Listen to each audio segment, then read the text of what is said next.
It's Mr. President.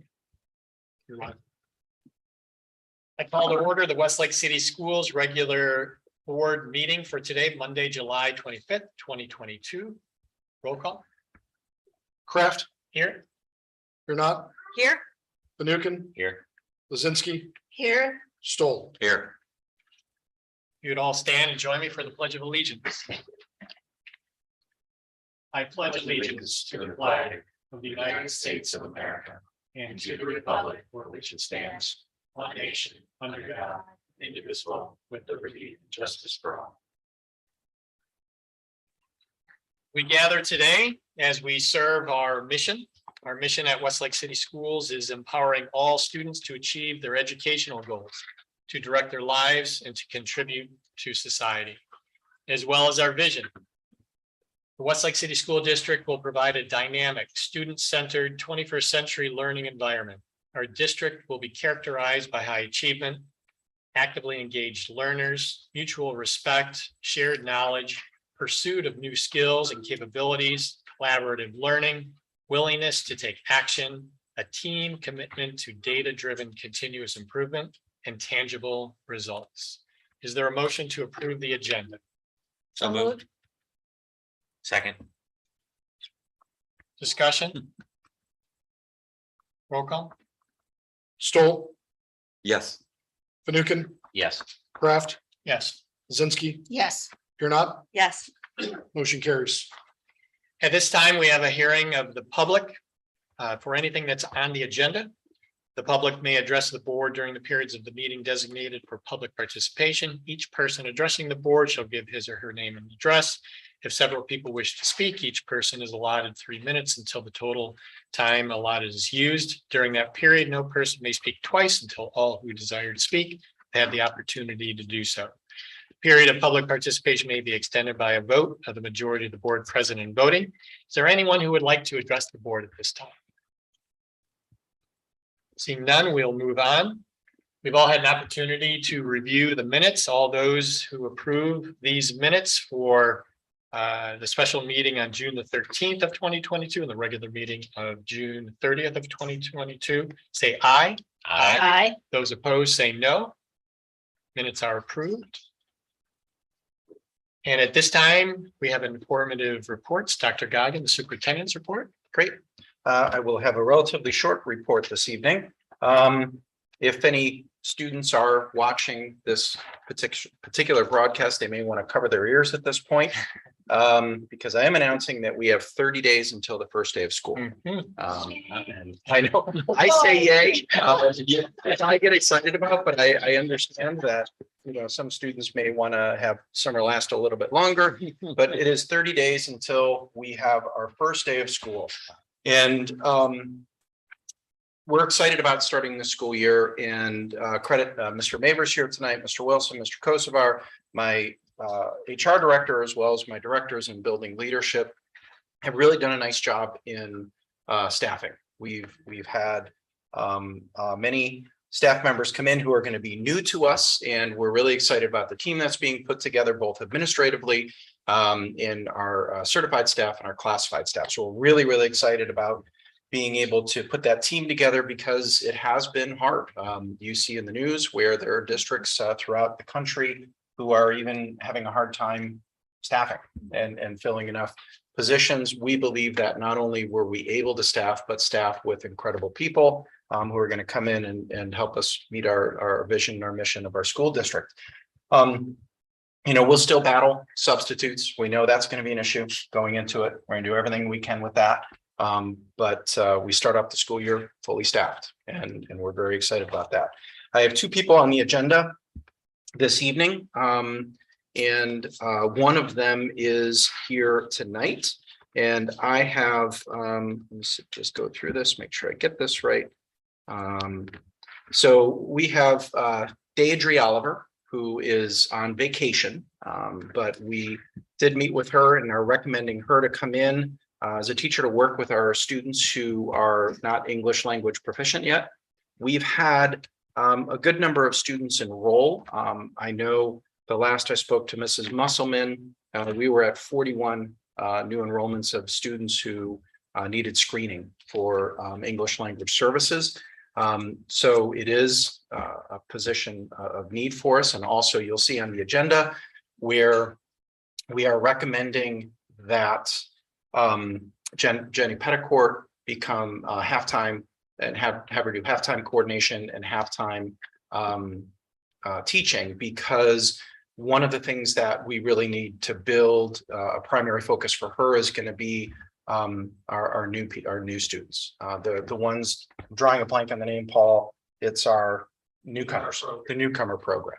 So we want to be able to really focus on our newcomer program, and those are students who are just getting here and need a great deal of service in order to be successful in the schools. So we're excited about Deidre. Wish she could meet her tonight, but she is in one of the Carolinas vacationing and she can't be here. With that being said, we have the other person. Amanda, can I have you come up here if you don't mind? Approaching the podium to meet our board and our community is Amanda Kelber. Now, Amanda Kelber is coming in as an elementary counselor.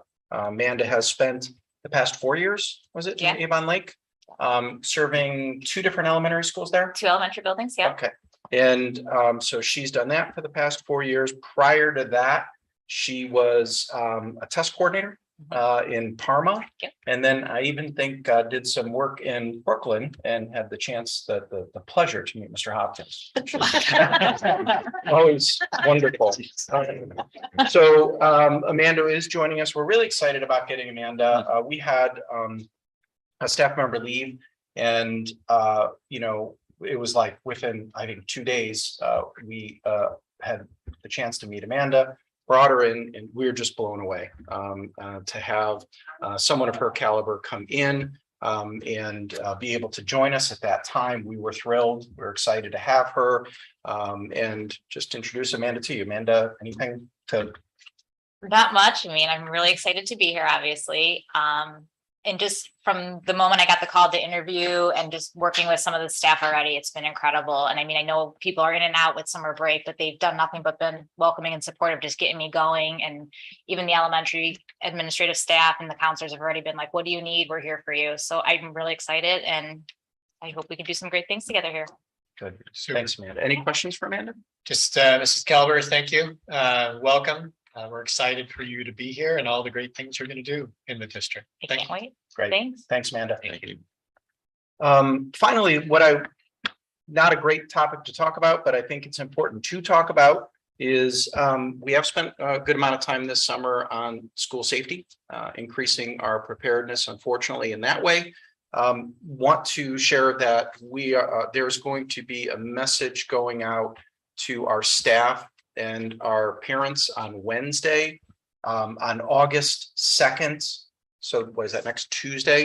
At Parkside, right down the road here, our police department and our fire department, they're holding a mass casualty training is what they're doing. And one of the key components of that is the coordination between law enforcement and EMTs, and being able to work in that way to be able to go into a setting like that. So if you are going to be in the area, I know the marshals did something, but it wasn't as grand. This one, they're going to have fire trucks that are going to be probably blocking the road there.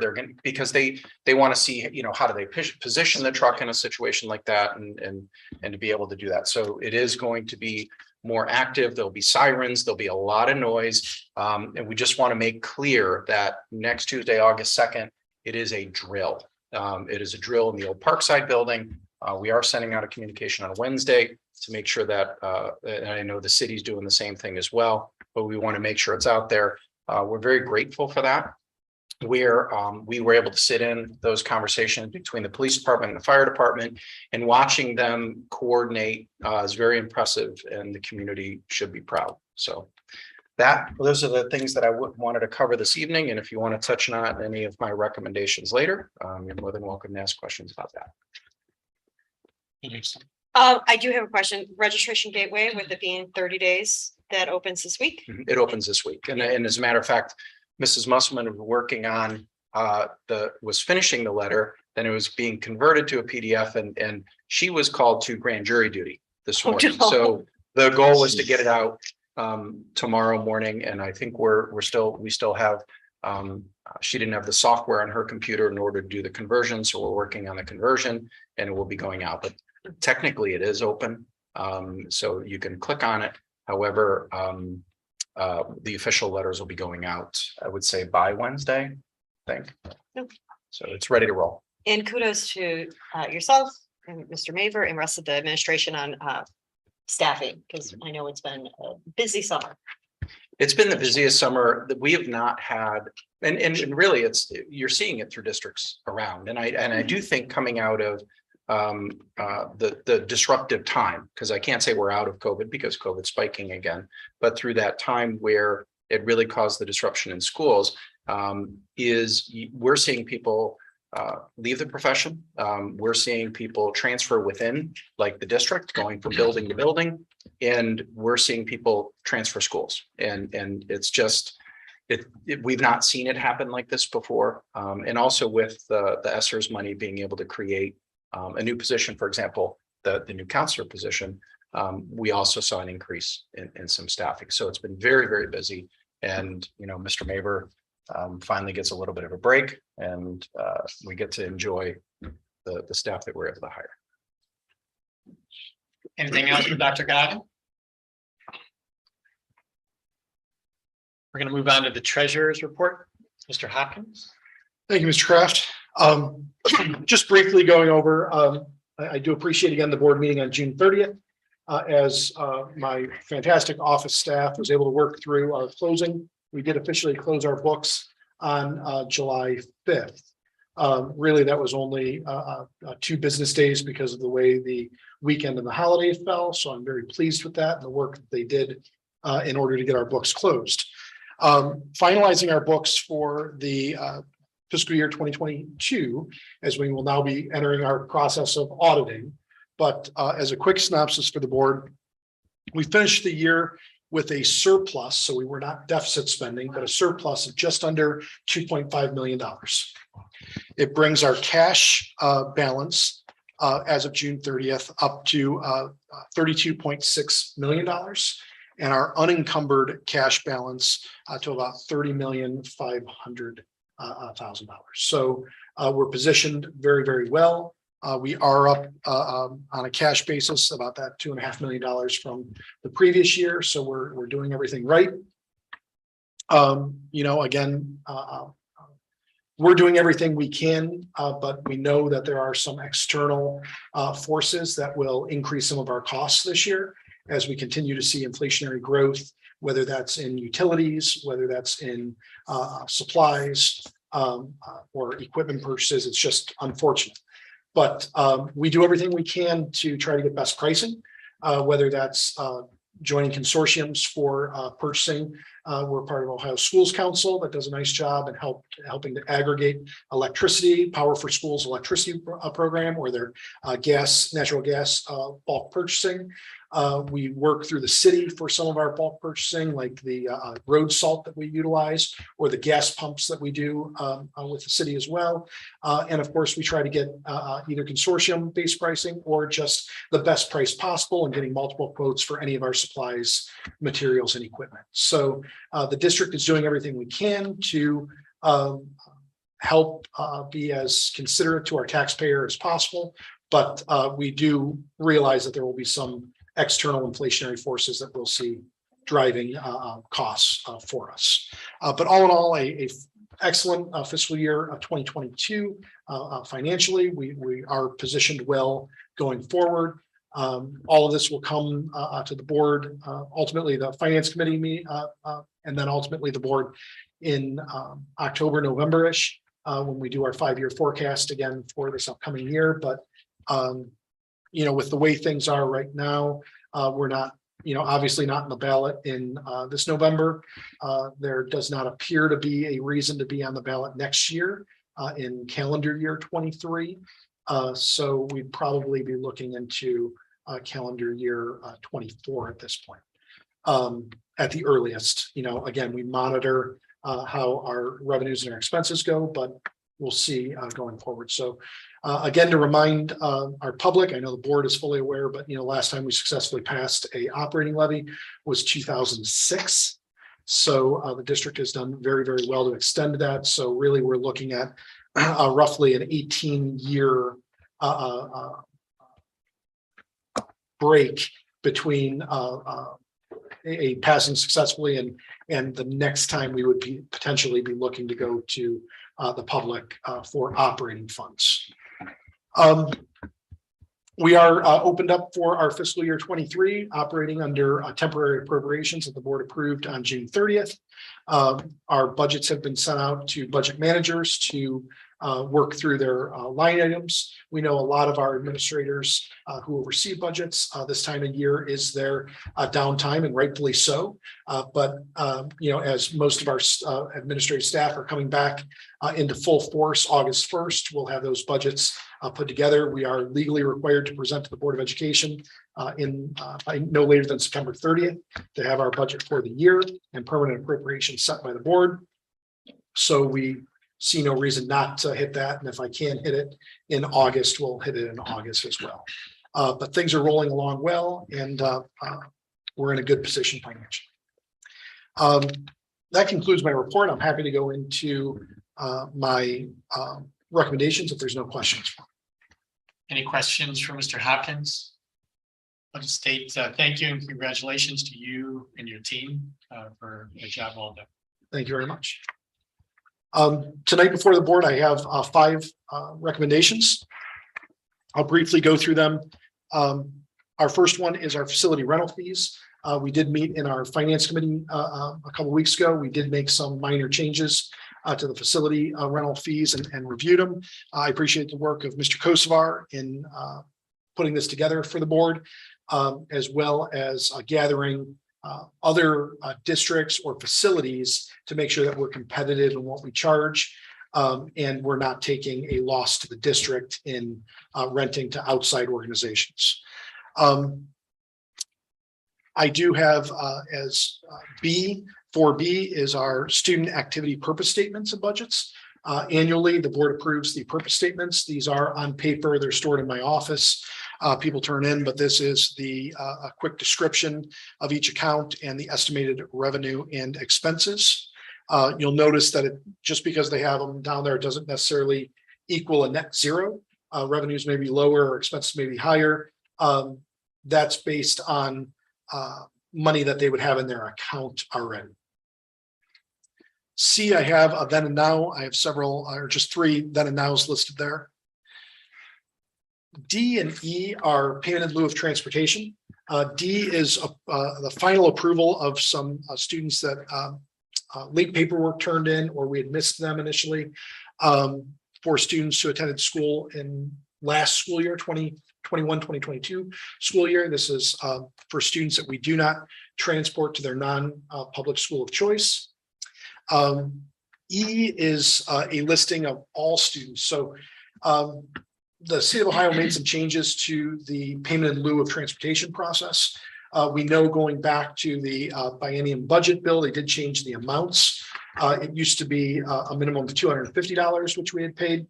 That is now raised up to 50% of a statewide average cost to transport a regular ed student. So for fiscal year 2022, it was roughly $538. It doubled? It did, yes, sir. Wow.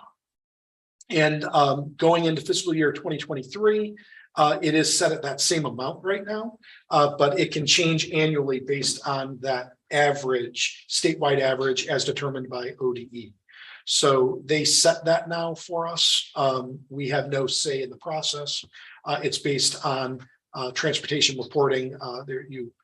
Dr. Goggin approves what Mr. House puts in for our T1, T2 transportation reports on our costs of transporting students. Under state law, any student who lives more than 2 miles away from their school K-8, kindergarten through 8th grade, we are required to transport to their school, whether it's their home school, assigned school by the district, or their school of choice. for a non-public school. So we do transport to a number of non-public schools. This is under the law, we can determine certain schools that it's not feasible. So for the board to review, there's a list of all the students, the schools that they attend, and the reason why we're deeming it impractical. Mr. House put this together. What happens in this process is a letter goes out to each of these households. They can either accept it or they can decline it. If they decline it, there's an appeal process that we work through to do this. There is no change in the schools that we're deeming impractical from last year. So this isn't, a change of no, we're not, we're not going to transport to this school anymore. This is the same as last year. But because of the change in the state process, we are listing every single student listed out. In the past, when they were approved once during their academic career, as long as they stayed at the same school, you only had to approve them once during that entire time. So they might have spent 9 grade levels, K through 8, and they're approved by the board once. Now the board is required to approve them annually. In lieu of the dramatic increase, does it make sense to try to reevaluate if it makes sense to change some of our thinking, or at least reevaluate the cost structure? So Mr. House has, Okay. and on these, at least as it stands right now, based on the information that we have, because you have anywhere from, you might have 2 kids going to a school, okay, to where you may have 30 kids going to a school, but based on routes and things like that. So even at $500, you're talking anywhere from $1,000 to $15,000 that you may be paying out per school. But the cost of especially if we have to create a route, add on a driver for minimum route times, the bus, gas, all of those things. We do look at it and try to be prudent so that we're not paying out if it would be financially feasible to transport those students. These are all Westlake residents, and we want to provide the service to them that they're entitled to. But in these cases, it just doesn't seem to make sense for the district to do so. I mean, the average seems, even though that they're taking into consideration all school districts in Ohio and all routes. Once you get outside of the major metropolitan areas, the routes are very long. Correct. I mean, kids are on buses for at least an hour. Correct. At times, and the amount of miles. I mean, there is a huge difference between, and it just skews the average negatively for those cities that are in the major metropolitan areas. My question, I'm just curious why the West Side Christian Academy, which is right on Center Ridge Road. Yep. In Westlake, what's the reason that we don't transfer? It historically has, as they started out, and they've grown over the years, but because when they started out, they were so small, it just didn't make sense to transport. So we have not added them at point. Mr. House and I actually have spoken about that specific school today. Because we have quite a few students that are going there. I mean, that's a long list. Correct. It's about 25.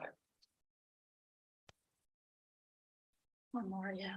Yeah, at least, yeah.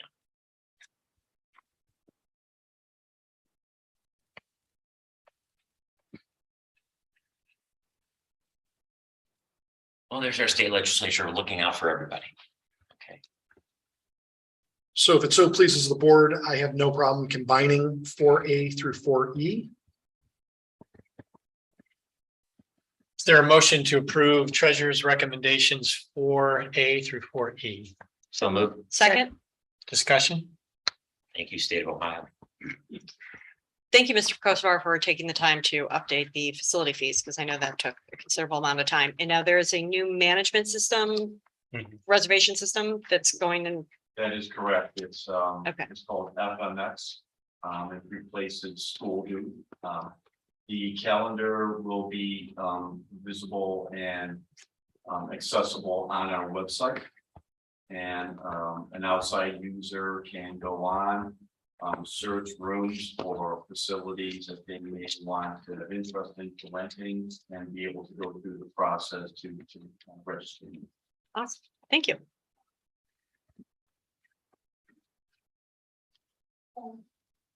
Further questions or comments? Roll call? Fanukin, Yes. here not, Yes, Kraft, Yes. Lizinski, yes, Stoll, Yes. motion carries.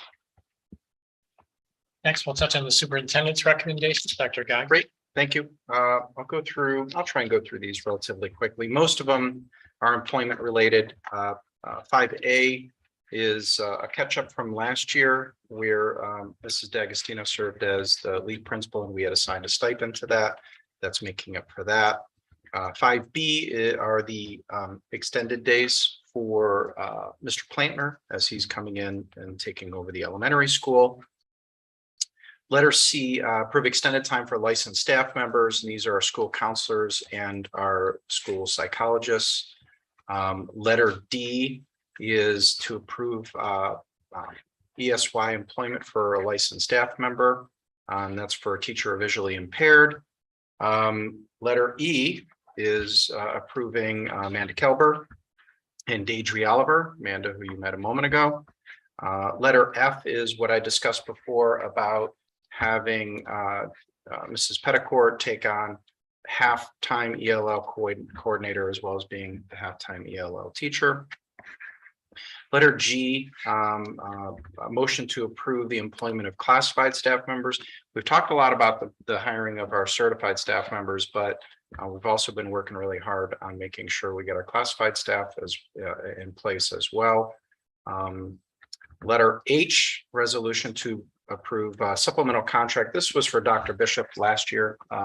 She did come back and do planetarium services for our students grades K through 4, but she did them over at the science, the nature center, Bay Village Nature Center.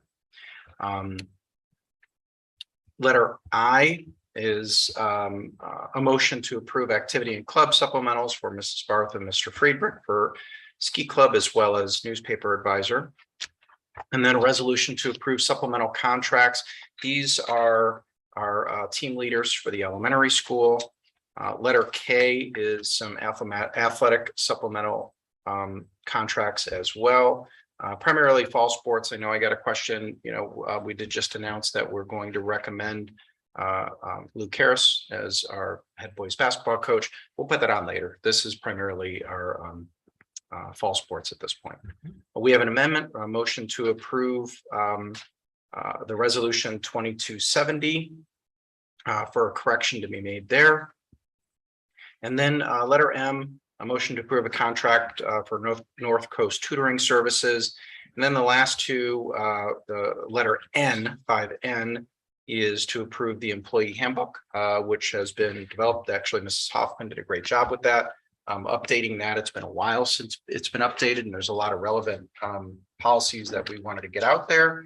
And then the final one is a resolution to approve the 22-23 student parent handbooks for acceleration, early entrance, gifted elementary school, intermediate school, middle school, and high school. Those are the items that I have for the board's consideration. I too would be fine if the board would if it would please the board to combine 5A through 5O. Their motion to approve superintendent's recommendations 5A through 5O. so moved. Second. Discussion. Yes, I have a question on Yes. the team leaders. Is there a stipend that they get? There is, Okay, yes. Uh-oh. I don't think he likes the stipend.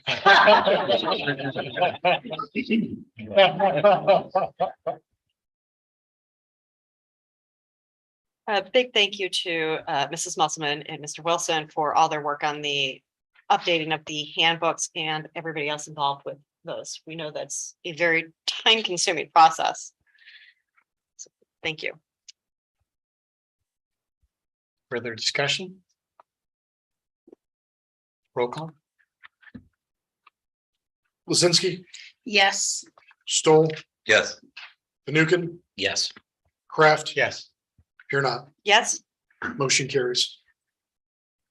We have a second hearing of the public. The public may address the board during the periods of the meeting designated for public participation. Each person addressing the board shall give his or her name and address. If several people wish to speak, each person is allotted 3 minutes until the total time allotted is used. During that period, no person may speak twice. To all who desire to speak, have the opportunity to do so. The period of public participation may be extended by a vote of the majority of the board present and voting. Is there anyone who wishes to address the board at this time? Move on to board items and board comments. I popped over to the Westlake Elementary School to see the new asphalt painting that was put down in conjunction with the elementary school PTA. And just sort of, there's a couple 4 square spots and a little track and like a long jump. Not where they run and jump, but more like you stand and jump, so they're not gonna hurt themselves. But it's a really cute area that they put together. And where is that exactly? Is it close to the playground then? Yes, there's that asphalt area by the Gaga pits, so it's sort of in front of it, but it sort of between the 2 playgrounds, the preschool playground and the larger playground. And I think about our conversation about enhancements to the elementary school playground, and that sounds like it is part of it and offers some opportunity for many students to participate. Excellent. That was really nice. And with back to school coming so rapidly, how's registration going? Because I know usually this is when we have a black log. It is very, very busy. I came in, I stopped by the office to pick something up on Saturday. And Mrs. Urban was here working. We have a lot of enrollment activity happening. So. Do we know roughly how many or? I do. I mean, I I think it's. was looking at the number today, but I asked the same questions, I was trying to vacation. They said that they're starting to come in. Normally we see more in August, so the fact that we're getting along now, is probably right. So that's good. Sure. Are we gonna be able to get everybody in before the start of school? I would think so, yeah. Okay. As long as, it depends on when they show up. Yeah, Yeah, you show up like a week before, then we're gonna struggle. okay. Because we gotta not only get you registered, but we gotta get you a schedule and be able to do those kind of things.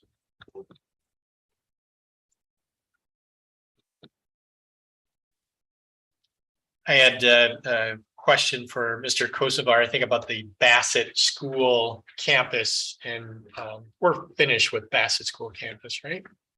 Correct. We had a contractor stop by about 3 weeks ago just to do some final grading, some drainage where the old building was. That was completed. Straw and reseeded, so that's good. Really, it's just a little bit of signage on some new gates that we have up there at the site, and just maintaining it for the community.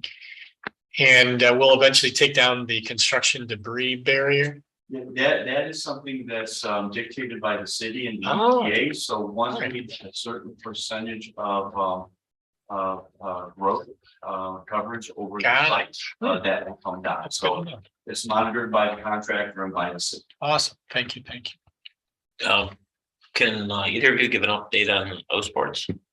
Met today, went through the, 3 of them. well, sure, we went through a draft of a master plan that they put together, had conversations about different ideas for the pathway was primary, making sure we have the right pathway and entryway, and talking about different possibilities for additional concession and restrooms.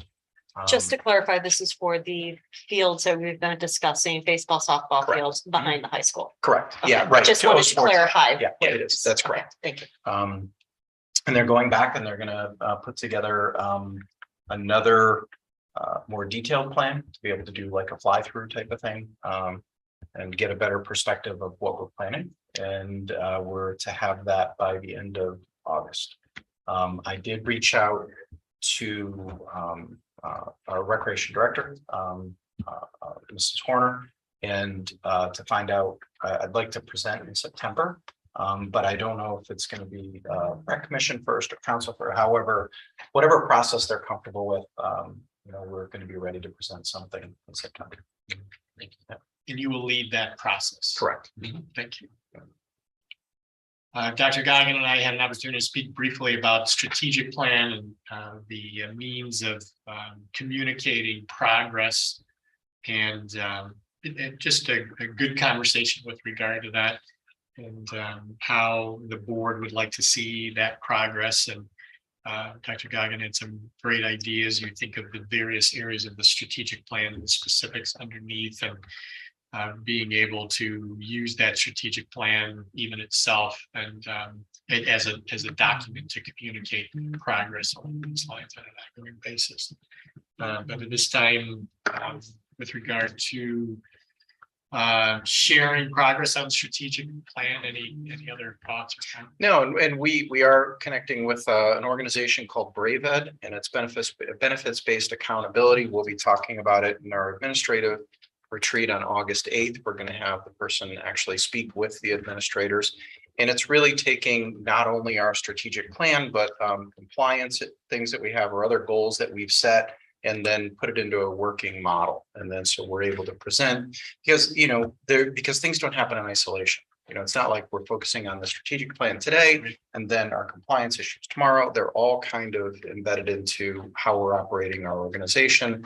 And it can get tricky in how it's presented because we want to make it consumable for families, for Board of Education, and because you're going to have different buildings focusing on different elements of the strategic plan. You're going to have one building that's in a position to start one item and another building's not going to be there for whatever reason. It could be based on just any component. Could be a grade level issue, could be how they're structured or anything like that, or previous projects that they've started.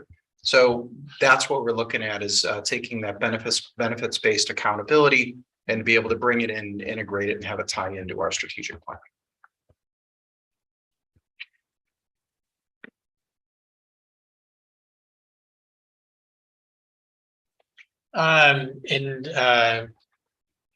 Dr. Zagray's comments in his report talking about power issues related to technology. Any thoughts along those lines? Do we feel from I guess an operating point of view, do we feel like we're ready to start the year without interruption? Yeah, we are, and Todd's our tech guy too.